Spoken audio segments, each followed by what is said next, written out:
안녕하세요, 모토PD 정원조 에디터입니다. 이번 시간에는 3.8L V8 트윈 터보 엔진을 얹은 마세라티 르반떼 GTS를 함께 만나보도록 하겠습니다.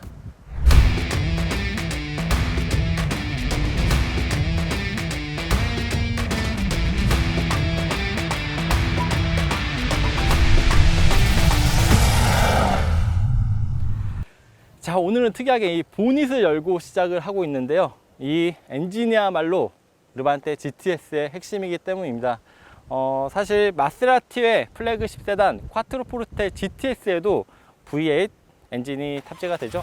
하지만 르반떼 GTS에는 재설계된 더 강력한 엔진이 자리하고 있습니다.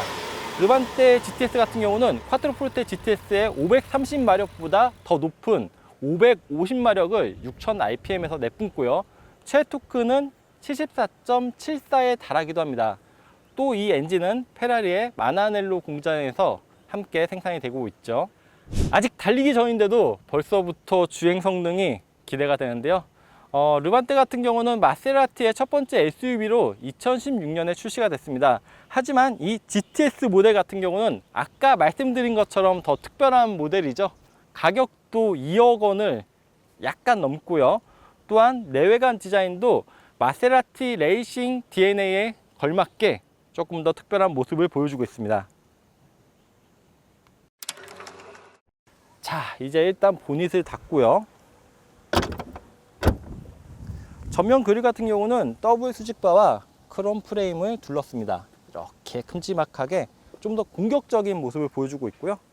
그리고 밑에 스포츠 범퍼는 3개의 독립된 에어 인테이크를 가지고 있습니다. 이쪽 부분 같은 경우는 블랙 하이그로시 재질로 되어 있기도 하고요.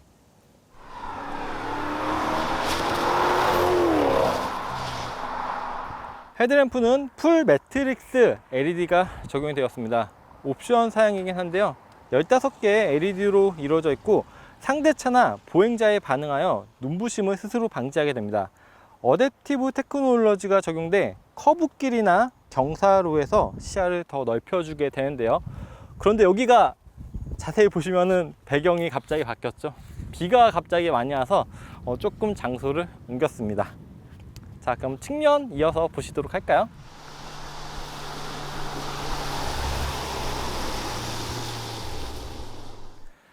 측면에서는 근육질 프론트 팬더 옆으로 마세라티의 상징이죠, 3개의 에어벤트가 자리하고 있습니다. 그리고 윈도우는 프레임리스 타입이고요. 이중접합 차음 유리가 적용돼서 상당히 두껍습니다. 또 도어는 이렇게 살짝 걸쳐 놓기만 해도 저절로 닫히는 고스트 클로징 기능까지 포함을 하고 있어요. 루프라인 같은 경우는 뒤로 갈수록 낮게 떨어지는 쿠페 모델 같은 모습을 보여주고 있고요. 그리고 끝단에는 이렇게 큼지막하게 루프 스포일러까지 정말 매력적인 측면뷰를 보여주고 있죠. C필러 쪽에는 세타 로고가 위치하고 있고요. 아래 보시는 휠은 견고하면서도 세련된 디자인을 보여주고 있습니다.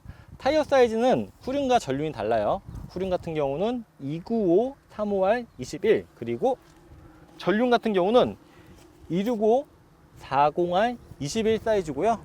그리고 다른 르반떼와 마찬가지로 이 휠 안쪽에는 브렘보 브레이크가 장착이 되어 있습니다. 후면에서도 스포츠 범퍼가 자리하고 있고요. 그리고 또 쿼드테일 파이프도 위치하고 있습니다. 그리고 트렁크 같은 경우는 이렇게 킥모션으로도 열 수가 있고요. 적재 공간의 기본 용량은 580리터로 그렇게 큰 공간은 아니에요. 하지만 이렇게 스키스루도 있고 또 폴딩도 가능해서 상황에 맞춰서 적재 공간을 활용할 수 있겠죠. 또한 아래에는 히든 스토리지도 일정 부분 위치를 하고 있고요. 자, 실내 공간도 한번 살펴볼까요? 이렇게 문을 열면 외관과 달리 안쪽에는 정말 화려한 로스 컬러의 인테리어가 위치를 하고 있습니다. 이 스포츠 시트 같은 경우는 최상급의 피에노 피올의 가죽으로 마감을 했다고 하고요. 이런 도어 쪽에도 더블 스티치로 고급감을 높여주고 있습니다. 사실 르반떼 자체의 이런 레이아웃이라든지 디자인 실내가 좀 올드하다는 느낌을 지울 수는 없는데요. 하지만 그래도 이렇게 고급 가죽과 뭐 카본 파이버, 알루미늄 등 정말 좀 고급스러운 소재를 많이 사용했고요. 이런 위쪽에 뭐 블랙 헤드라이너 이런 부분도 정말 신경을 많이 썼습니다. 엔진 스타트 버튼은 특이하게 이 스티어링 휠 좌측 하단에 위치하고 있고요.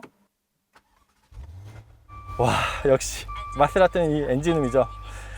주행 모드를 여기서 스포츠로 두면 좀 더 두텁게 엔진음이 바뀝니다. 와, 주행하기도 전에 벌써 이런 사운드라니. 빨리 주행해 보도록 하겠습니다.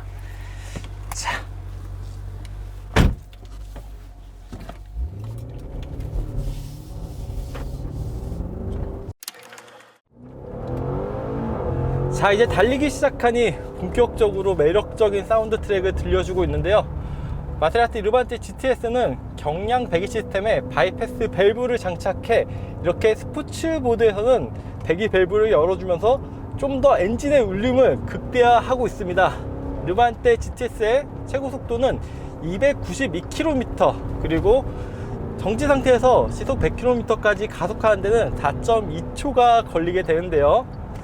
2.3톤의 이 무거운 몸집을 정말 연신 호쾌하게 움직여줍니다. 주행 모드는 오버부스트가 작동하는 이 스포츠 모드 외에도 기본적인 노멀 모드, 또 오프로드 모드도 갖추고 있습니다. 이는 오토에서 그리고 또 매뉴얼에서 바뀌게 되는데요. 예를 들어 스포츠 매뉴얼 모드에서는 아무리 엔진 회전수를 높여도 자동으로 업시프트를 하지 않게 되고요. 반대로 속도를 갑자기 낮아지게 되면 자동으로 다운시프트를 하게 됩니다.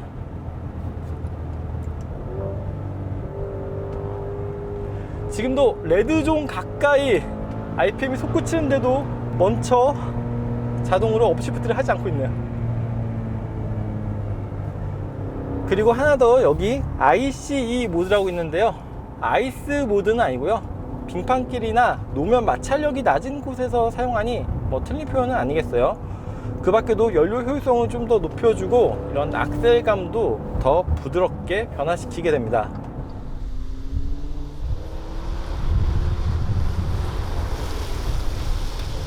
참고로 르반떼 트로페오 모델에서는 코르사 모드도 있는데요. 아쉽지만 GTS에서는 이 스포츠 모드로 마음을 달래보도록 하겠습니다. 와,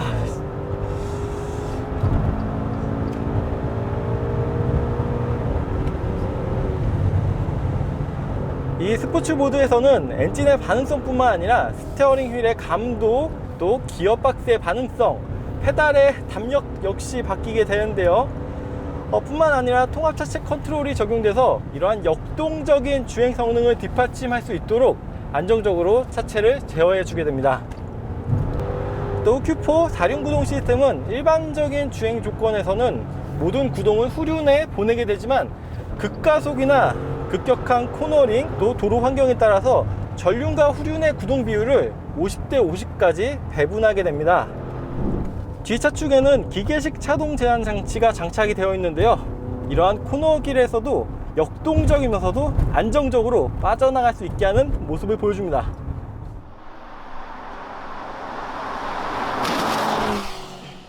서스펜션은 전륜엔 W60원, 후륜엔 멀티링크 셋업인데요.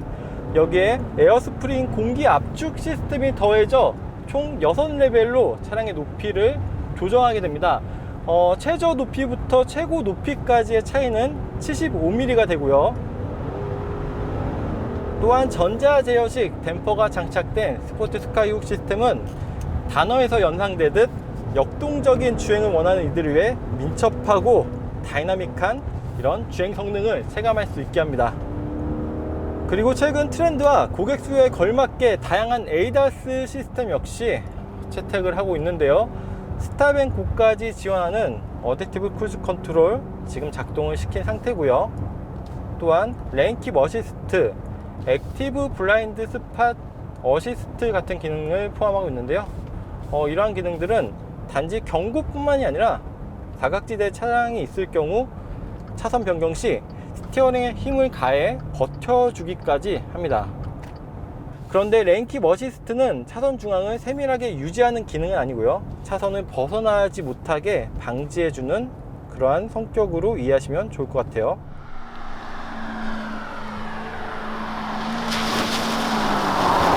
또한 SUV 모델답게 힐 디센트 컨트롤 그리고 서라운드 뷰 기능도 있는데요, 이 서라운드 뷰 카메라 같은 경우는 다소 화질이 아쉽습니다.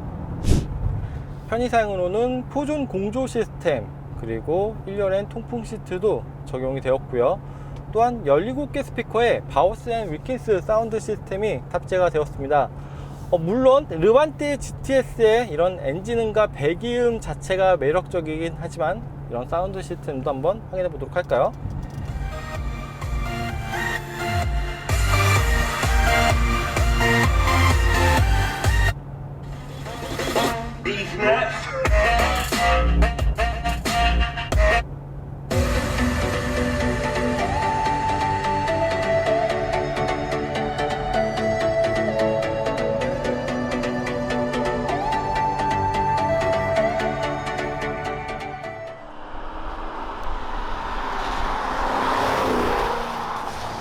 네, 이번 시간에는 마세라티 르반테 GTS 모델과 함께 했습니다. 출시와 함께 성공적으로 럭셔리 SUV 수요에 안착한 르반테 그리고 V8 트윈터보 엔진을 탑재한 GTS 모델이 국내에서 앞으로는 더 어떠한 성과를 기록할 수 있을지 기대가 됩니다. 네, 저는 지금까지 모터 PD 정원준 에디터였습니다. 네, 감사합니다.